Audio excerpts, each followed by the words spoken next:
आइए देखिए, श्री अरविंद साहब ने अपने शिक्षा दर्शन में बहुत सारी बातें बताई।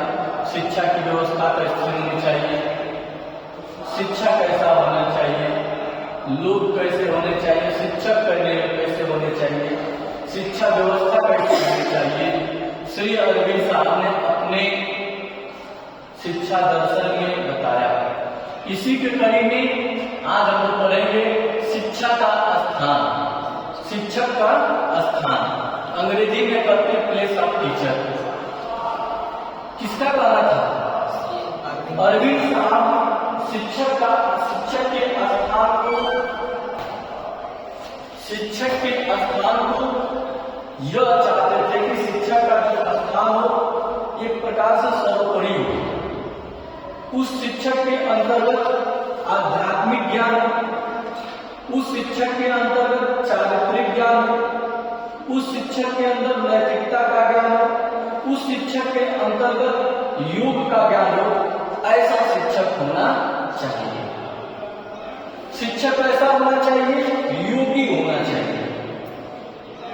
शिक्षक कैसा होना चाहिए? योगी होना चाहिए। योगी की परिभाषा होती है, प्यारे शिक्षकों, योगी की परिभाषा होती है जो समाज के प्रति, समाज के लिए भला के बारे में सोचे, समाज में पड़ी घनी खाइयों को बराबर करने का प्रयास करे, समाज में फैले अशिक्षा को शिक्षा का अलग जगह है। यह योगी की परिभाषा होती है। योगी के अंदर कोई लाभ लोभ नहीं होता। योगी लालच नहीं करते हैं। योगी अध्यात्म को बढ़ावा देते हैं, योगी धर्म को बढ़ावा देते हैं, योगी नैतिकता को बढ़ावा देते हैं। यह योगी की परिभाषा होती है। योगी की परिभाषा नफरत नहीं होती है।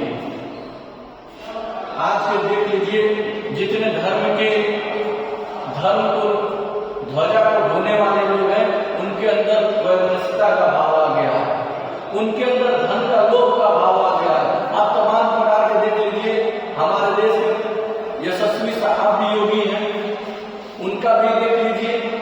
हमारे देश में बड़े बड़े साधु महात्मा हुए योग को धारण करके, उनका भी कर्म देख लीजिए। कारण क्या? आज आधुनिक की तरह हो रहा है। लेकिन प्यारे शिक्षकों, आप अतीत में चले जाइए, अतीत में भी योगी थे। योगी का मतलब ये नहीं होता है कि जो गिरवा धारण कर ले वही योगी वाला। योगी का मतलब होता है जिसमें आध्यात्मिक गुण हो, जिसमें चारित्रिक गुण हो, जिसमें नैतिक गुण हो, जिसके अंदर स्वार्थ न हो। यह असली योगी का गुण होता है। श्री अरविंद साहब यही चाहते थे कि एक शिक्षक योगी बने।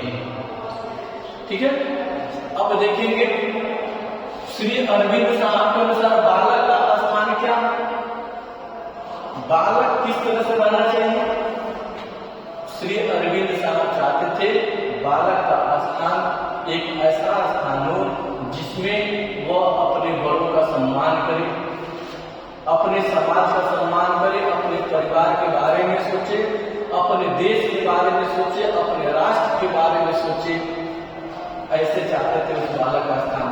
और उन बालकों में आध्यात्मिक शिक्षा की का बढ़ावा हो, उस बालक में नैतिकता का बढ़ावा हो, उस बालक में चारित्रिक का बढ़ावा हो।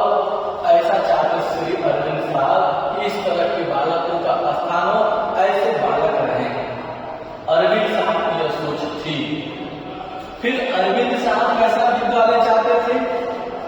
अरविंद साहब अरविंद साहब चाहते थे कि विद्यालय ऐसा बने, विद्यालय ऐसा हो जिसमें बच्चों का, बालकों का सर्वांगीण विकास हो, जिसमें बालकों का भविष्य तैयार किया जाए, जिसमें बालकों का नींव तैयार किया जाए, जिसमें न रंग देखा जाए, जिसमें न रूप देखा जाए, जिसमें न धर्म देखा जाए, जिसमें न जाति देखी जाए। उस विद्यालय में सबकी व्यवस्था एक हो, ऐसा विद्यालय श्री अरविंद साहब चाहते थे। कौन चाहते थे? अरविंद साहब। प्यारे शिक्षकों, वो तो पहले चाहते थे, लेकिन आज की व्यवस्था क्या है आप देख लीजिए। आज विद्यालय भी इस तरह से बढ़ गए हैं। आज के विद्यालयों में व्यवस्थाएं आधुनिक हो गई हैं। उन विद्यालयों में कॉम्पिटिटिव चल रहा है। पहले कॉम्पिटिशन चलता समझता था कि इस विद्यालय से कितने चारित्रिक नैतिक वाले बच्चे होंगे, लेकिन ये सबका कंपटीशन आज समाप्त हो गया। आज दौर दूसरा आ गया है। हर विद्यालयों में देखिए अब हर एक बालक ढूंढ रहे हैं कि हमारे जात का विद्यालय कहाँ है, हमारे धर्म का विद्यालय कहाँ है। लेकिन श्री अरविंद साहब ऐसा नहीं चाहते थे।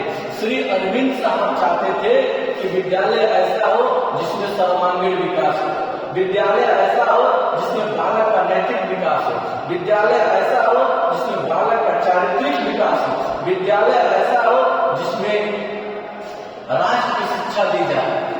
ऐसा श्री अरविंद साहब की सोच थी। ठीक है, अब देखिए जब इतना हुआ, अंत में इनके शिक्षा दर्शन का मूल्यांकन किया जाता है। अंत की आखिर में ये क्या चाहते थे, आखिर वो किस चीज को बल देना चाहते थे? तो श्री अरविंद साहब, श्री अरविंद साहब मुख्यतः इन बिंदुओं पर बल देना चाहते थे। पहला, आध्यात्मिकता एकता पर बल देना। श्री अरविंद साहब आध्यात्मिकता पर बल दिए कि लोगों के अंदर आध्यात्मिकता हो। देखिए धर्म भी एक प्रकार से हमारे लिए बहुत अच्छा विषय है, क्योंकि हम गोली बारूद बंदूक से नहीं डर पाते हैं। अगर हमको ज्यादा कोई डर लगता है तो धर्म से भी डर लगता है। अगर हमारे अंदर आध्यात्मिकता अगर भाव आ जाएगा तो जो आज हमारे समाज में ये पाप दुराचार भरा हुआ है यह नहीं होगा। अगला है राष्ट्रीय शिक्षा नीति पर बल देना। वे राष्ट्र की शिक्षा जो व्यवस्था थी उस पर बल देते थे कि बच्चों को इस तरीके से क्या किया जाए, पढ़ाया जाए। अरविंद साहब कर्म योग पर बल देते थे। आज जो योग हमारे लिए अति महत्वपूर्ण बन गया है, समझ रहे हैं ना? तो यह योग पहले से चलता रहा है। वे चाहते थे कि बालकों में कर्म योग की स्थापना, बालक कर्म योगी हो। कौन चाहते थे? श्री अरविंद साहब चाहते थे। अगला है योग पर बल देना। अगला, अति उत्तम मानव की कल्पना करना। श्री अरविंद साहब चाहते थे कि हमारे देश का हर एक नागरिक, हमारे देश का हर एक व्यक्ति अति उत्तम। देखिए हमारी कितना बड़ी मजबूत जंजीर रहेगी, हमारी कितना बड़ी मजबूत जंजीर रहेगी, याद रखिए उस जंजीर की एक कड़ी अगर कमजोर पड़ गई तो वह जंजीर बिखर जाएगी। सोचिए समुद्र में बड़ी बड़ी जहाजें एक जंजीरों से बंधी होती है। आप याद करिए कि उन जंजीरों में से अगर एक कड़ी कमजोर पड़ जाए तो वह जहाज कहाँ चली जाएगी। तो वही जो हमारा राष्ट्र एक प्रकार से जंजीर है, राष्ट्र हमारा जो एक प्रकार का जंजीर है, उस जंजीर की हम लोग कड़ी है।